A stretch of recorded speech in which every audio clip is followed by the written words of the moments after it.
अस्सलाम वालेकुम फ्रेंड्स, आज हम बनाने जा रहे हैं मटन रोस्ट, जिसे नमकीन गोश्त भी कहा जाता है। ये पेशावर की मशहूर तरीन डिश है जिसे पूरे पाकिस्तान में बहुत ही ज़्यादा पसंद किया जाता है, लेकिन इसकी ऑथेंटिक रेसिपी बहुत ही कम जगहों पे मिलती है और वो भी प्रेशर कुकर के बगैर। तो आज हम ऑथेंटिक वे के साथ पेशावरी गोश्त बनाएंगे और वो भी कढ़ाई के अंदर, जिसके लिए हम सबसे पहले कुकिंग ऑयल एक कढ़ाई के अंदर शामिल कर देंगे और इसके साथ ही बकरे की चर्बी शामिल करेंगे। ये आपने लाजमी शामिल करनी है क्योंकि इसके बगैर प्रॉपर ऑथेंटिक टेस्ट लाना इम्पॉसिबल है। इन दोनों को गर्म कर लेंगे। जब बबल्स निकलना शुरू कर देंगे तो मटन के इस तरह से बड़े बड़े पीसेस ले लेंगे, क्योंकि नमकीन गोश्त का मज़ा बड़े पीसेस के साथ ही आता है। इन सब को अच्छी तरह से वॉश कर लेंगे और पानी को ड्रेन करके कढ़ाई के अंदर शामिल कर देंगे। इसके साथ ही नमक शामिल कर देंगे और फिर इन सभी पीसेस को सेट कर देंगे। ध्यान रखिएगा ओवरलैप एक दूसरे के ऊपर नहीं होने चाहिए। और फिर इसे कवर करके मीडियम टू लो फ्लेम पर 1 घंटे के लिए रख देंगे। 1 घंटे के बाद जैसे ही ढक्कन को हटाएंगे, जो भी मटन ने पानी छोड़ा होगा वो भी ड्राई हो चुका होगा और ये ऑयल में इसकी भुनाई भी हो चुकी होगी। इसके बाद इसके अंदर कुछ सब्जियां शामिल करेंगे, जिनमें शामिल है टमाटर।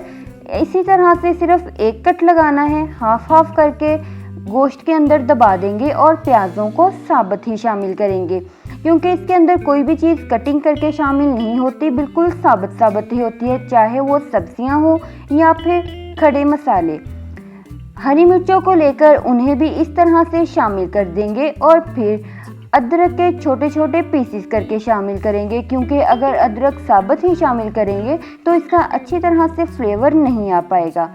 तो इसीलिए इसे पीसेस में कटिंग करेंगे और फिर शामिल कर देंगे। और लास्ट में लहसुन लेंगे और उसे अच्छी तरह से धो लेंगे, उसे शामिल कर देंगे। गोश्त के अंदर दबाकर साबुत काली मिर्चें शामिल करेंगे।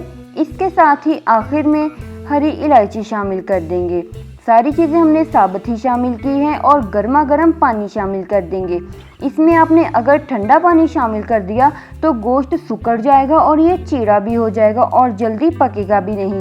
इसीलिए इन सब चीज़ों से बचने के लिए आपने पानी बिल्कुल उबलता हुआ शामिल करना है और फिर इस तरह से गूंदा हुआ आटा लेंगे, जिसकी आप नॉर्मली घर में रोटियां बनाते हैं। उसके साथ इस पूरी कढ़ाई के किनारों को कवर कर देंगे, क्योंकि ये अपनी ही स्टीम के अंदर पकेगा और अगर स्टीम बाहर निकलेगी तो फिर ये अच्छी तरह से नहीं पकेगा।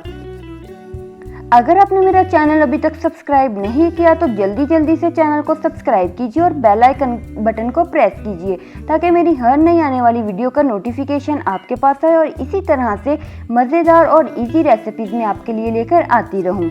अच्छी तरह से ढक्कन के साथ कवर कर देंगे और हल्का सा प्रेस कर देंगे और ये जो छोटा सा होल था ढक्कन के ऊपर, इसे भी आटा लगाकर बंद कर देंगे। और अगर आपको साइड से फील हो कि स्टीम बाहर आ रही है तो आप वहाँ पे मज़ीद आटा लगाकर उसे बंद कर सकते हैं।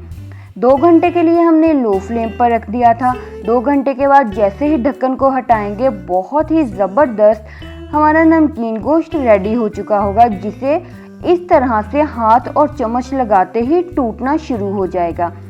ऐसी ऑथेंटिक रेसिपी बहुत ही कम जगहों पे मिलती है। देखिए, पीसेस तो बड़े थे लेकिन टेंडर बहुत ही अच्छी तरह से हुआ है, जैसा कि हमें चाहिए था। अभी इसे प्लेटिंग के लिए सबसे पहले जो मटन पीस है उसे शामिल करेंगे यखनी के साथ और थोड़ी सी काली मिर्च को स्प्रिंकल करके इसे वेजिटेबल्स के साथ सर्व करेंगे। हमारा मज़ेदार, इजी, डिलीशियस और क्विक रेसिपी के साथ मटन रोस्ट यानी कि नमकीन गोश्त रेडी हो चुका है। उम्मीद करती हूँ मेरी आज की रेसिपी आपको बहुत ही ज़्यादा पसंद आई होगी। अगर पसंद आई हो तो वीडियो को लाइक कीजिए, ज़्यादा से ज़्यादा शेयर कीजिए और मेरे चैनल को सब्सक्राइब कीजिए। अभी मिलेंगे अपनी नई रेसिपी के साथ, तब तक के लिए अल्लाह हाफिज़।